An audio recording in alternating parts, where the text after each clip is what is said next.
Hi besties, it's Shawarma Day on Diary of a Kitchen Lover's YouTube channel. I think this is one of my most requested recipes and I decided to take my time to film this for you just like the other recipes. I don't always want to work on volume every time. I try to work on quality. So I know I have a couple of other shawarma recipes on this channel, but I decided to film this from the scratch. I don't think I have this length of recipe for shawarma. I want a situation whereby you recreate it and maybe make a business out of it or something, you know, just like the other recipes. So I'm not going to talk too much. We're making chicken shawarma today and we're going to be using some chicken thighs. Yes, this is what we're going to be using. I'm going to show you how to make this. You can either grill, you can pan cook. I'm going to be pan cooking because of timing, and a lot of people don't know how to pan cook, especially raw chicken, because a lot of people believe that you have to boil your chicken. After boiling, you now fry. Some people will even boil, they will now grill. No, boiling is just a cooking method. Pan grilling, which we are going to be doing, is also a cooking method, and that's what we're going to be using for our chicken. So it's like a soft chicken laps that we're going to be using. Let's get started. Sharpening my knife, very important to cut chicken. So like I said, I'm using the chicken thigh laps, and this is the soft one I'm using. So what I want to do now is to debone it and take out the meat. What you just want to do is to make sure that there's no bone in, because while chewing your shawarma, you don't want to be chewing bone. Do you understand? So we're just going to cut out the meat real quick.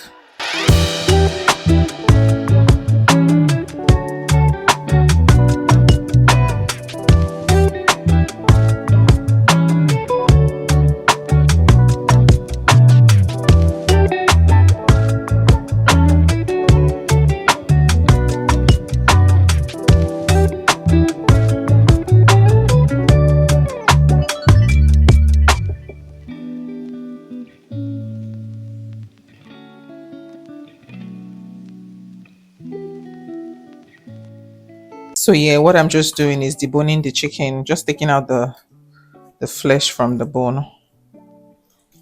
You can use a paring knife, or if you have a chef knife, you can use a chef knife too.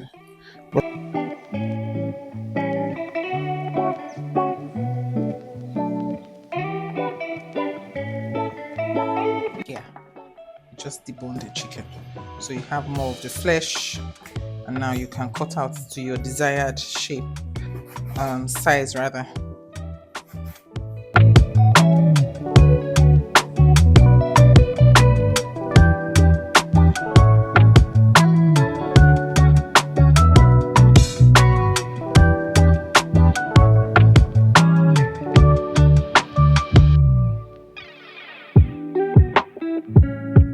Now, in case this one is too stressful for you to debone, you can use different types of protein. You can use different parts of chicken. You can use the chicken breast, which is not sweet. You can use any meaty part of chicken. You can use turkey. You can use goat meat, ram meat, cow meat. Like any protein of choice you can use for your shawarma. I just thought to show you guys how to pan cook these, and if you have like raw stuff, instead of throwing it into the grill or air fryer, which is also okay, you can also pan cook in very little oil. And one thing about pan cooking, these tiny cuts, is they cook really fast, like in less than 10 minutes they are cooked. So just make your shawarma right after. And then in case you are wondering what you can use these leftover parts of the chicken that you already deboned for, you can use it to make stock, your chicken stock. You can use it to make stock and now give your dogs or your neighbor's dogs the bone when you're done. But it's perfect for stock, like you still get the rich flavor and then the health benefits and all that. So now we have the raw chicken. Please remember that you should always spice your raw protein before you take it inside the heat. Always spice your raw protein. Like spicing it means marinating it. So this is what I'm trying to do. So this is Yaji, this is a little bit of curry, and this is seasoning.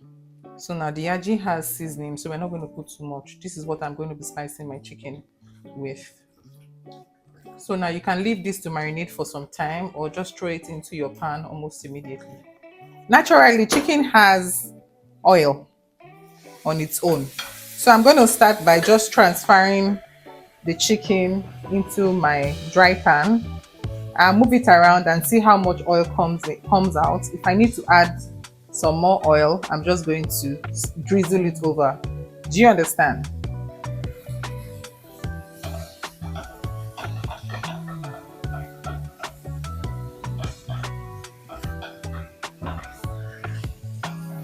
So now pan cooking, like I earlier mentioned, is also a method of cooking. You can season your protein and then toss it into the oven or your air fryer, depending on your preference. But I just thought to show you guys this method that it also works, especially for people that don't have air fryer and oven at home. Just toss it on your pan, move it around, and you will know when it is cooked. Once it is cooked, just set it aside and allow it cool down, and then we'll make our cream mixture. Okay. Now, some people use sausages in their shawarma. I personally do not like to add sausage in my shawarma because people keep saying, oh, this is actually true that sausage is not so healthy. So imagine you eating all of these things and still adding an unhealthy sausage inside. But some people also do. So for the sake of people that eat it, I'm going to just put it on the pan and just pan cook it. Because of that, I'm just going to put very little oil over the pan so that the sausage can cook very well.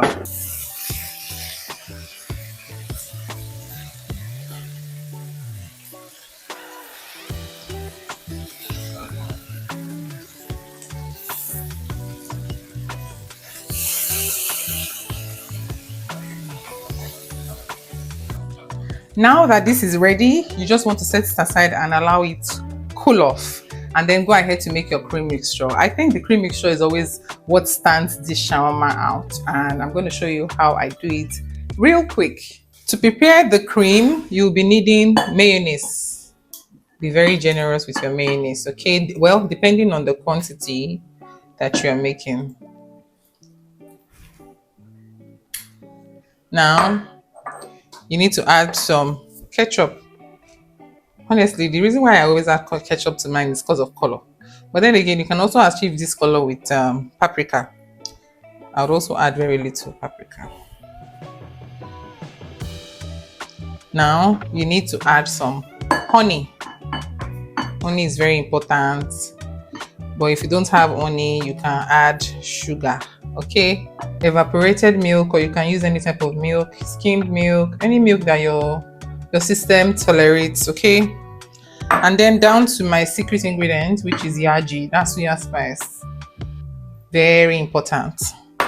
And now you want to add some lemon juice for preservation, especially, and then to like water down the sweetness, so you have sweet and tangy. But most times I use lemon juice for preservation, especially if you want to keep the cream for longer. For beauty, parsley flakes, and of course to give you that herby taste. So just combine this together.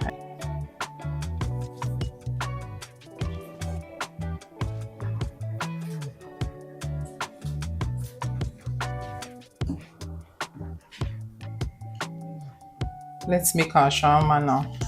This is my empty bowl.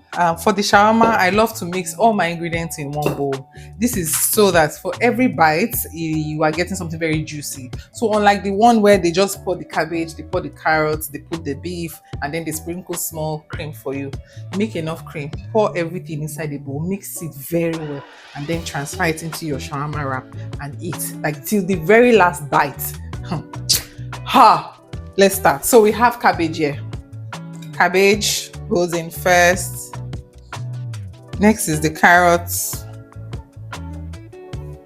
Now I'll add my cooked chicken, and then I'll go in with the cream.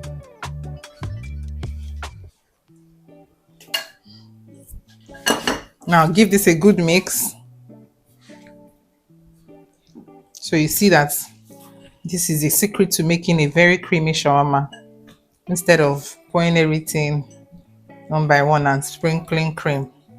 Just add the cream very well, mix everything together before putting it inside the shawarma bread.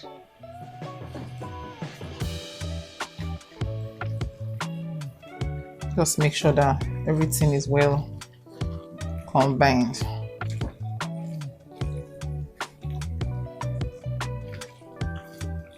So you can see that it is extremely creamy, and you get your, for every bite, you know, you have some tingling feeling in your system. These are the shawarma bread I'll be using.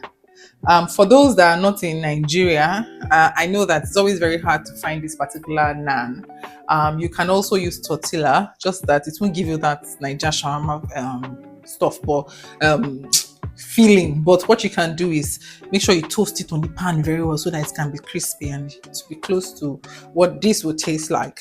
Now for this bread, some people, or especially shawarma sellers, they always cut it into two, to sometimes manage the naan, and most times to make sure that all the filling sits well. But then again, you can, what I'm going to do is I'm not going to cut mine, because most times when you cut it, it's always very messy. You won't even get the round shape. Sometimes it's always very, very messy. So I'm not going to cut mine. This is what I'm going to use to wrap my own. Or if you want to cut yours, please go ahead. If you want to cut it, there's a line in the middle of the circle that you can just trace. Let me warn you, most times it doesn't work. Most times. Let's wrap our shawarma. So what I want to do is this is going to be my edge. So I just want to put cream so that it can close very well, or it can seal up very well. So now, put in my shawarma filling. For those that eat sausage, this is the time to put your sausage and then roll it carefully. Carefully. And here you go, guys. So now this is well sealed. This is the part that you put on the hot pan.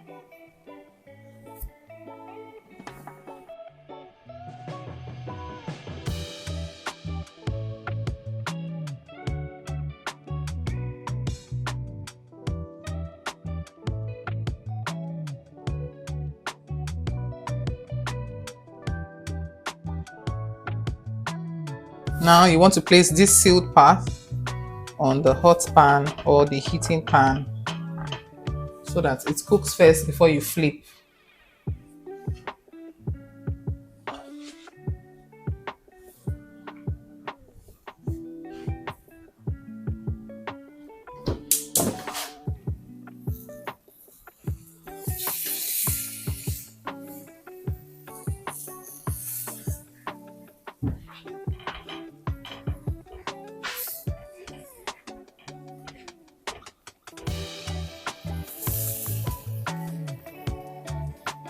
It has heated enough.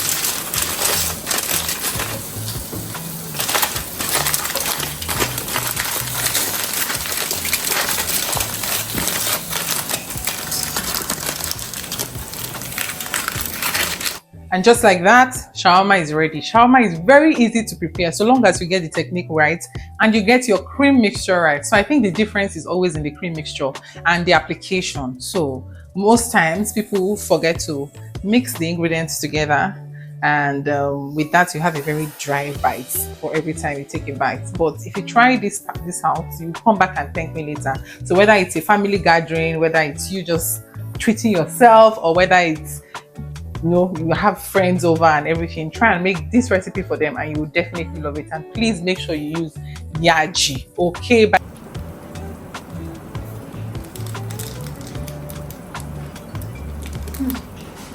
I'm sure by the time you watch this video, you already see my Yaji recipe. So use my Yaji recipe to make this one, and trust me, no miss at all. Let me know if you enjoyed watching this video in the comment section, and if you'll be trying this recipe, let us know in the comment section, and give this video a thumbs up in the comment section as usual. And I'll see you guys in my next video. I hope you guys really enjoyed watching this shawarma recipe. I can't wait to see all of your recreations. You know how we do it now. Bye, besties.